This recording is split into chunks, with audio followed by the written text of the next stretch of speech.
பாஜகவுடைய தேசிய ஊடக பிரிவு தலைவராக இருக்கக்கூடியவர் அமித் மாளவியா. இவர் எக்ஸ் தளத்தில் போட்ட ஒரு பதிவுனால தமிழகமே அப்படியே கொந்தளிச்சிருச்சு அப்படின்னு நினச்சிருச்சு தமிழக அரசு. என்னன்னா, இந்து மதத்தை, அதாவது சனாதன தர்மத்தை ஒழிக்க வேண்டும், அழிக்க வேண்டும் அப்படின்னு உதயநிதி பேசினார். அவர் பேசினதை கோட் பண்ணிட்டு இது ஒரு ஜெனோசைடு, இன அழிப்புக்கான பேச்சாக இருக்கிறது அப்படிங்கிறது மாதிரி பதிவு பண்ணுறாரு. ஆனால் இதை வேணும்னே வன்முறை தூண்டக்கூடிய அளவில் இவர் பேசுகிறான்னு சொன்னே இவர் மீது திருச்சியில் ஒரு வழக்கு பதிவு செய்யப்பட்டது. அவருக்கு தண்டனை வாங்கி கொடுக்கணும் அப்படின்னு இவங்க முறையிட்டாங்க திமுக. ஆனால் மதுரை கிளை நீதிமன்றம் மாறாக உதயநிதிக்கு பல கேள்விகளை எல்லாம் எழுப்பியது அப்படிங்கிறத நம்ம பார்த்தோம். இதையும் தள்ளுபடி செய்து இந்த வழக்கையும் அவர் மீதான இதையும் இப்போ என்னென்னா, நாங்கள் மேல்முறையீடே போவோம். எப்படி அண்ணா நகர் அந்த குழந்தைகளுக்காக மேல்முறையீடு சிபிஐ வழக்கு வேண்டான்னு சொன்னால், அதே மாதிரி இது மாதிரி மேல்முறையீடு போயிருக்காங்க சுப்ரீம் கோர்ட்டில். இந்த செய்தி எப்படி பார்க்குறீங்க? அதாவது இந்த ஒரு பீரியடில் நம்ம இங்கே பேசினது தான் ஏற்கனவே. இந்த பியூட்டி பார்லரில் போய் மன்னிப்பு கேட்டார். ஆமாம். பரோட்டா கடையில் போய் மன்னிப்பு கேட்டார். பஜ்ஜி கடையில் போய் மன்னிப்பு கேட்டார். அதுக்காக அவர் கடையாய் போய் மன்னிப்பு கேட்பவன் அப்படின்னு ஒரு ஃபேஸ்புக் பேஜே இருக்கு. அந்த பேஜுக்கும் எனக்கு தெரிஞ்சு கடையாய் நடையாய் நடந்து மன்னிப்பு கேட்கவன் அப்படின்னு போய் ஒரு ஃபேஸ்புக் பேஜ், அது 25,000 ஃபாலோவர்ஸுக்கு மேல இருக்காங்க அந்த பேஜ்ல. இப்ப கோர்ட்டில் சென்று செருப்படி வாங்குபவன் அப்படின்னு இன்னொரு பேஜ் ஆரம்பிக்கணும்னு நினைக்கிறேன். ஏன்னா பொழுதேனிக்கும் கோர்ட்ல போய் இவங்க குட்டு வாங்கிட்டு தமிழக அரசு அசிங்கப்பட்டுக்கிட்டே இருக்கு. நேற்றுக்கே மதுரை பெஞ்சில் மெட்ராஸ் ஹைகோர்ட் ரகுபதிக்கு அடிப்படை அறிவு இல்லையா, அவர் ஒரு சட்ட அமைச்சரா இப்படிலாம் பேசுறாரு, ஒரு சட்ட அமைச்சருக்கு ஒரு எத்திக்ஸ் தேவை இல்லையா, ஒரு மரபை பாதுகாக்க வேண்டாமா அப்படின்னு சொல்லிருக்கு. கலெக்டரை கூப்பிட்டு இது உங்க முடிவா இல்லை வேற யாராவது சொல்லி இந்த முடிவு எடுக்கிறீங்களான்னு கேட்டு அவர் அந்த நம்ம ஊர்ல இந்த காயடிக்கிறதுக்கு இது வச்சிருப்பாங்க பாருங்க மாட்டுக்கு, அதை வச்சு இறுக்கி வச்சுட்டு இப்ப சொல்லு இல்லை நான் இறுக்கிடுவேன் அப்படிங்கிற லெவலில் தான் இப்போ ஜட்ஜி காயடிக்கிறதுக்கு ரெடி ஆயிட்டார். இப்ப அந்த கலெக்டரை வச்சுட்டு கேட்கிறாரு. இப்ப அவர் கலெக்டருக்கும் அங்க ஒரு விழுறான். அதை பார்த்து நமக்கு மாடை கீழே தள்ளி 4 காலையும் கட்டி காயடிக்கிற மாதிரி நம்மளை அடிச்சிட போறான்னு கும்பிட்டுக்கிற எசமா என்னை மன்னிச்சு விட்டுருங்க ஆண்ட அப்படிங்கிற லெவல்ல அவர் கலெக்டரோட பதில் இருக்கு.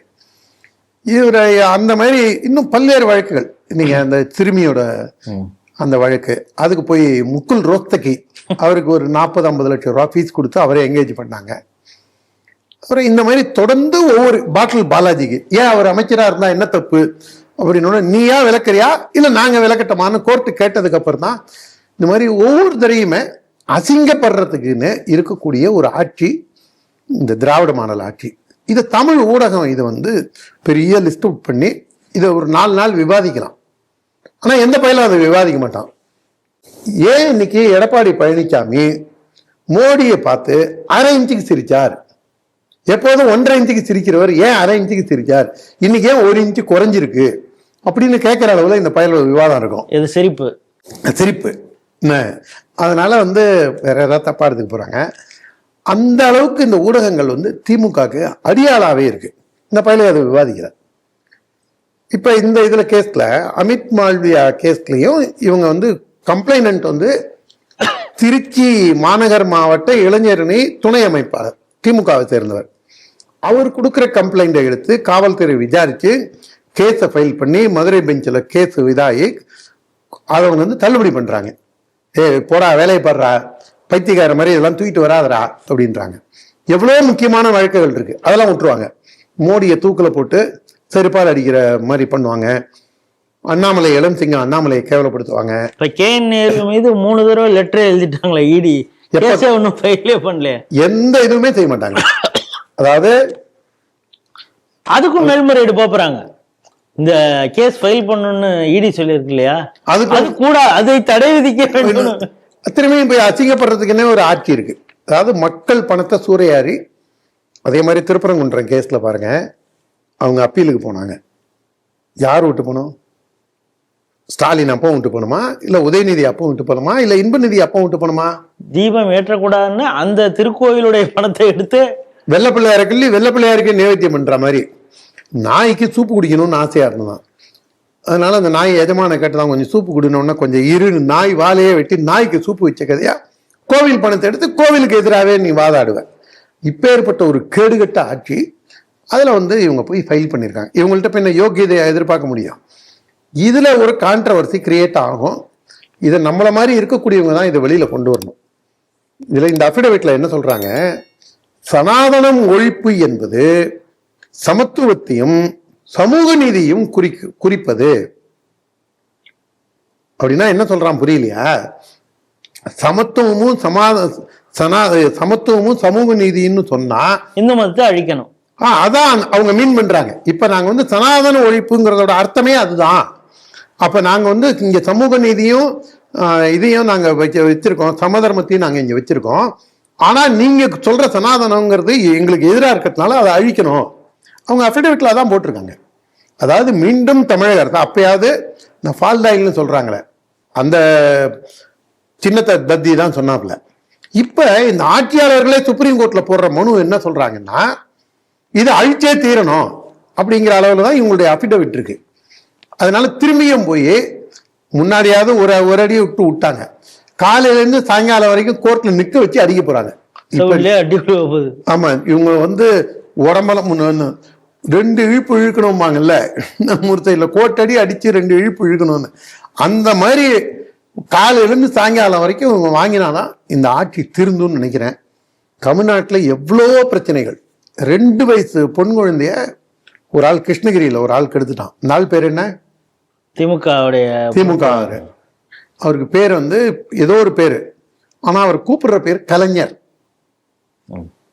அவர் வந்து அலைஸ். இது வந்து விகடன் இதுலயும் ஆன்லைன்லயும் பார்த்தேன், சோசியல் மீடியாலையும் பார்த்தேன். அவன் மேல 5 நடவடிக்கை எடுத்தாங்களான்னு தெரியாது.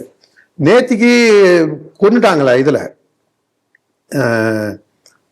நாங்குநேரியில, அதுக்கு காவல்துறை எவ்வளவு தூரம் 5 நடவடிக்கை எடுத்துன்னு தெரியாது. அந்த இது கோவில்ல அதை அரெஸ்ட் பண்ணிருக்காங்க. அடுத்த நியூஸ் இருக்கு. மடப்புறம் கோவில்ல அஜித் குமார் கேஸுக்கு இவங்க எவ்வளவு தூரம் நடவடிக்கை எடுத்தாங்க. அந்த பொய் கேஸ் கொடுத்த நிக்கிதாவை ஆஜராக போறாங்க, போனா போதுன்னு அவங்களையும் ஆஜராக பெரிய மனசை பண்ணி கோர்ட்டுக்கு வரேன்ட்டாங்க. அதனால சென்சிட்டிவான பல விஷயங்கள் விட்டுருவாங்க. இந்த 8 வயசு பெண் குழந்தை அந்த இதுக்கு வந்து அவன் தரையில உட்கார வச்சு, பாதிக்கப்பட்டவங்களை தரையில உட்கார வச்சு, இந்த ரேபிஸ்ட சேர்ல உட்கார வச்சும் விசாரித்த காவல்துறை என்னென்ன வேலையெல்லாம் செய்து பாருங்க. எல்லாமே அவசியமே இல்லாத வேலைகளை தான் இந்த தமிழ்நாடு காவல்துறை செய்யுது. இந்த காவல்துறை மேல நான் இதை தப்பு சொல்ல மாட்டேன். காவல்துறை அருமையான காவல்துறை. இவங்களுக்கு ஃப்ரீ ஹேண்டு கொடுத்தா எஃபிஷியண்டா இவங்க டீல் பண்ணக்கூடியவங்க. ஆனா ஆட்சியாளர்களுடைய ஒரு தாந்தோன்றித்தனமும் அடாவடித்தனமும். நீங்க இன்னொருத்தம் பாருங்க, கமுதியில ஒரு ஆள் காரை எடுத்து மேல ஏத்துற, இதெல்லாம் எங்க இருந்து வருது? ஓசூர்ல திமுகவுடைய நிர்வாகியோட பையன் வந்து ஒருத்தர் வருவாய்த்துறையில இருக்கக்கூடிய தாசில்தார் அவர் மேலே ஏத்தி கொண்டானே, அதுவும் நடந்திருக்கு. வரிசையா நீங்க பாத்தீங்கன்னா போதைக்கு அவ்வளவு ஆட்பட்டு இவ்வளவு தூரம் நடந்துக்கிறான். முந்தா நாள் சிதம்பரத்துல ஒரு 3 சின்ன பசங்க, மீச கூட ஒழுங்கா முளைக்காத பசங்க, அவனும் போதையில தான் இருக்கானு நினைக்கிறேன். ரோட்ல போற லேடிஸை கிண்டல் பண்ணி அவங்க கடுப்பாகி அவனை சேஸ் பண்ணிட்டு அந்த இதுவும் பார்த்துருப்பாங்க.